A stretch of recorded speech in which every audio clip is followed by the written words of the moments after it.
Experten am Stammtisch. Dummgebabbel ist gleich. Das kannst du aber laut sagen. Männer, ich hoffe, ihr habt die Woche geübt, ne? Ich kann schon auswendig. Na gut, Waldemar, leg los. Das ist der Wind, der Pfälzer Wind. Wird noch Ruhe. Wird noch Du bringst den total raus her. Halt mal, Willi. Kannst dich vielleicht einmal auch ein bisschen konzentrieren? Ich sing das immer so. Was wollen wir dann? Und noch einmal. Das ist der Wind. Das ist der Wind. Der Pfälzer Wind. Der Pfälzerwind.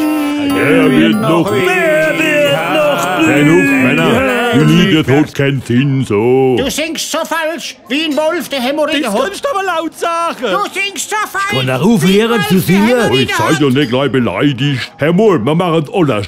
Du spielst jetzt Skyboard und der Waldemar, der singt. Ist kein Problem. Das hab ich voll drauf. Das ist der Wind, der Pfälzer Wind. Mir macht's keinen Spaß mehr. Ich höre jetzt auf. Wieso dann?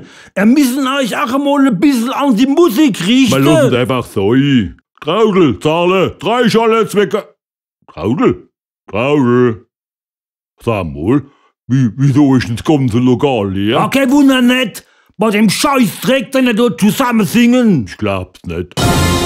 Experten am Stammtisch. Dummgebabbel ist gleich. Das kannst du aber laut sagen.